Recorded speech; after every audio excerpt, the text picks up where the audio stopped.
Assalamu alaikum, dear students. Welcome back. Hope you all will be fine and in sound health.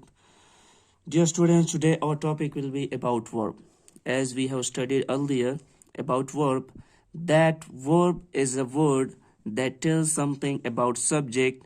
It is the most important word in a sentence. हमने इससे पहले भी parts of speech में इसको हमने define किया था कि वर्ब एक्चुअली क्या होते हैं। एक्शन वर्ड होते हैं जो किसी भी सेंटेंस में एक्शन जो है ना वो शो करते हैं, तो उन वर्ड्स को हम क्या कहेंगे, वर्ब। तो in today lecture we will study verb in detail. हम वर्ब को जो है डिटेल में पढ़ेंगे कि वर्ब एक्चुअली होता क्या है और इसके जो है ना टाइप्स कितने हैं। जिस तरह के मैंने बताया, इससे पहले भी बताया था कि वर्ब एक्चुअली क्या होते हैं, एक्शन वर्ड्स होते हैं। Like in the given examples, I am laughing. Laughing is an action. मैं क्या कर रहा हूँ, हंस रहा हूँ, तो मैं क्या कर रहा हूँ, एक एक्शन कर रहा हूँ, I am laughing. Second one, they are reading. वो क्या कर रहे हैं, पढ़ रहे हैं। रीडिंग क्या है, हमारे साथ एक्शन है। Third is she is singing. वो क्या कर रही है, गाना गा रही है, सिंगिंग। तो singing, reading and laughing, they all are representing an action. That's why they are called verb. Now we will discuss types of verbs in details, that what are types of verbs and for which purpose they are used. First one हमारे साथ आते हैं transitive verb. First one हमारे साथ क्या है, transitive verbs. Now what is transitive verb? Those verbs which need object to make sense. They demand objects. Without object, sentence will seem incomplete. अब क्या होते हैं ट्रांजिटिव वर्ब्स, वो वर्ब्स होते हैं जो need objects to make sense, जिसको object चाहिए होता है अपना सेंस कंप्लीट करने के लिए। Without objects they don't make any sense. For example, the boy kicks the ball. Now if I hide this ball, अगर इस बॉल को जो है ना मैं यहाँ पर हाइड कर दूं तो हमारे साथ क्या होगा, the boy kicks. Now this verb needs object to complete its sense because the boy kicks. Now we are unable to comprehend this sentence. What is the boy doing and what the boy has kicked, like the boy kicks. Now अब लड़के ने किसको kick किया है, हमें किसी भी ये समझ नहीं आ रही जब तक हम इसके साथ, इस वर्ब के साथ हम ऑब्जेक्ट नहीं लगाएंगे तो इसका सेंस कंप्लीट नहीं होगा। Let's suppose if I right the ball, the boy kicks the ball. Now, by putting the objects, this verb is clear its meaning that that particular boy has kicked the ball. That's why transitive verb needs object to complete its sense. Now, in second sentence, he wrote a letter. Now, अगर मैं इसको अब छुपाऊं इस letter को, तो हमारे साथ क्या होगा, he wrote। अब उसने क्या लिखा, हमें कुछ भी बात की जो इसकी समझ नहीं आ रही कि उसने अब क्या लिखा। तो इस वर्ब को अपनी सेंस कंप्लीट करने के लिए ऑब्जेक्ट की जरूरत होगी ताकि हमें पता चल जाए कि इसने क्या लिखा। मैं क्या लिखता हूँ, a letter, he wrote a letter. यहाँ पर ऑब्जेक्ट लगाने से हमें इसकी सेंस क्लियर हो जाएगी कि इसने क्या लिखा है, एक लेटर जो है ना वो लिखा है। थर्ड एग्जाम्पल है हमारे साथ, John reads a book. Now अगर इस बुक्स को मैं यहाँ पे छुपाऊं, हाइड कर लूं, तो हमारे साथ क्या रहता है, John read. Now too many questions rise in the reader minds that John reads what? A book, a novel, a drama, a poem. Now, अगर हम इसके साथ ऑब्जेक्ट पुट करेंगे तो हमें इसकी मायने क्लियर हो जाएगी। जिस तरह John reads a book, John ने क्या किया है, एक किताब को जो है ना उन्होंने पढ़ा है। अब इसके साथ फर्दर हमारे साथ क्या है, इट इज कॉल्ड ट्रांजिटिव। हम इसको इसलिए ट्रांजिटिव कहते हैं because it passes its action from subject to object. हम इसको ट्रांजिटिव वर्ब इसलिए कहते हैं क्योंकि ये अपना एक्शन जो है ना कहां से ट्रांसफर करते हैं, फ्रॉम सब्जेक्ट टू ऑब्जेक्ट। एक एक्शन जो है ना, ही ने की, इस बंदे ने कोई एक्शन किया है, क्या किया है, काम करने का। उसने क्या, उसने लिखने का कोई काम किया है, तो उसने यहाँ पर किसको पास किया है, इस वर्ब ने ऑब्जेक्ट को। ट्रांजिटिव वर्ब एक्चुअली क्या करते हैं, passes their action from subject to object. तो यहाँ पर इसने एक एक्शन जो है ना उसको पास किया है from subject to object. That's why they are called transitive verbs. Second number पर हमारे साथ आते हैं intransitive verb.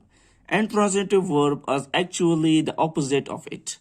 Intransitive verbs are actually the opposite of transitive verbs. It does not require an object to clear its meaning. ये actually क्या करते हैं, इसको उनको ऑब्जेक्ट की जरूरत नहीं होती है अपना मतलब पूरा करने के लिए। फॉर एग्जाम्पल, इफ आई से दे जम्प्ड, मीन उन्होंने छलांग लगाई, ये बात यहाँ पर वाजे है। यहाँ पर क्या होता है, the dog ran and she sang। इससे पहले ट्रांजिटिव वर्ब में हमने पढ़ा था कि सब्जेक्ट जो है ना अपना एक्शन जो है ना पास कर देते हैं ऑब्जेक्ट की तरफ।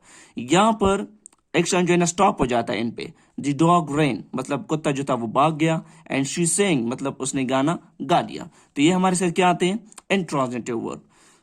थर्ड में हमारे साथ आते हैं regular verbs. Now regular verbs कौन से होते हैं, those verbs whose past second form and past participle and other words third form are made by adding d or ed are called regular verbs। वो verbs जिनके हम second form means past and third form means past participle हम ed या ed लगाने से बनाते हैं, उन verbs को हम क्या कहेंगे, regular verbs। एग्जाम्पल से आप लोगों को ये बात समझना आ जाएगी।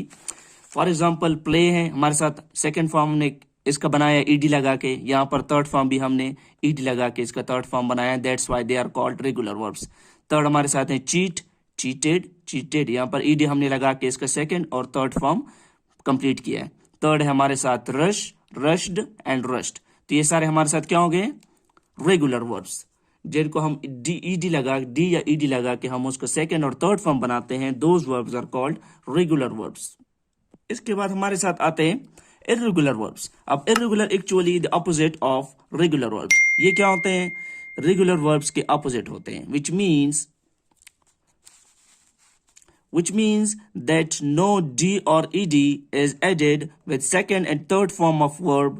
The second and third form of the verbs are made irregularly। इसमें क्या होता है कि हम जो second और third form हम verb की बनाते हैं उसमें हम ed या डी के जो हम एडिशन जो है वो नहीं करते, उसकी जो है ना कंप्लीट हम जो है ना वर्ड चेंज कर देते हैं उसका सेकंड और थर्ड फॉर्म बनाने के लिए। एग्जांपल से आप लोगों को ये बात समझ आ जाएगी।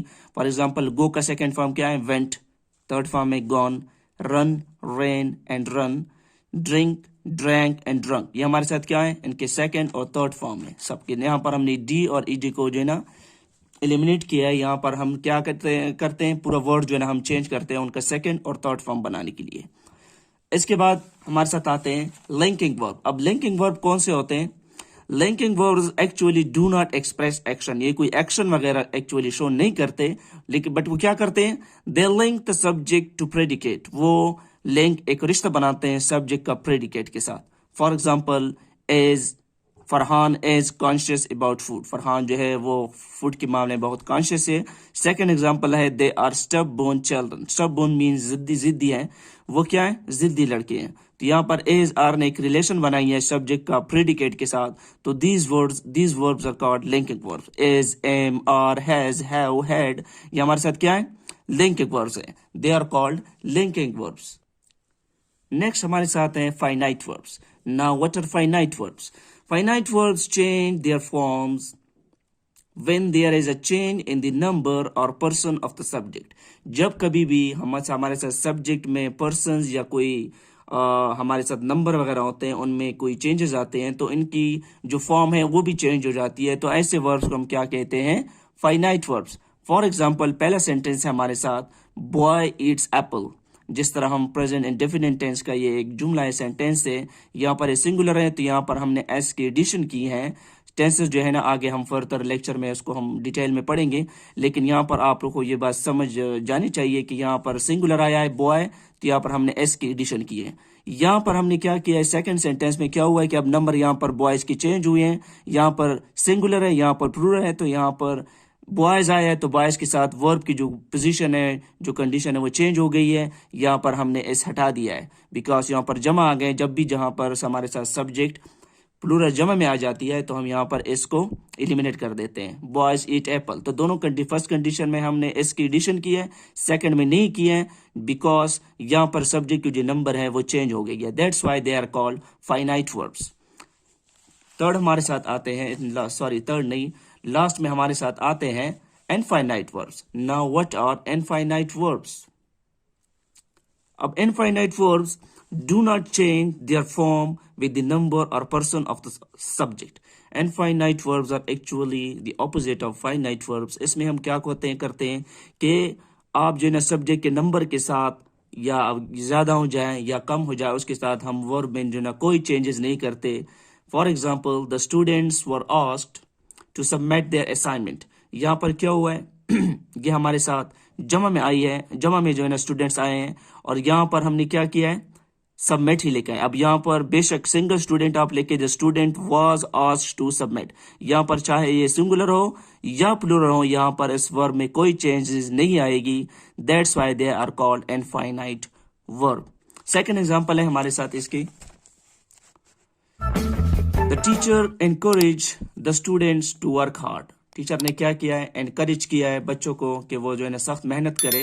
तो यहाँ पर आज ये सिंगुलर टीचर आया है, यहाँ पर हमारे साथ हमने क्या लिखा है, टू वर्क।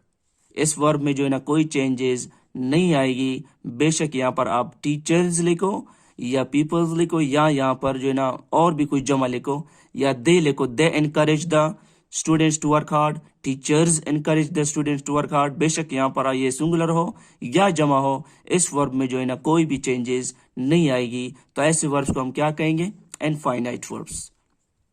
तो आज के लिए इतना ही, एंड आई होप आप लोग को इसकी समझ आ गई होगी। And if you people feel any type of doubt, you people can ask in comment section. I am here for you for any type of problems. Thanks and have a nice day. And जो channel पर नए हैं, kindly channel को subscribe करें and share it with your dear and nears. Thanks, अल्लाह हाफिज।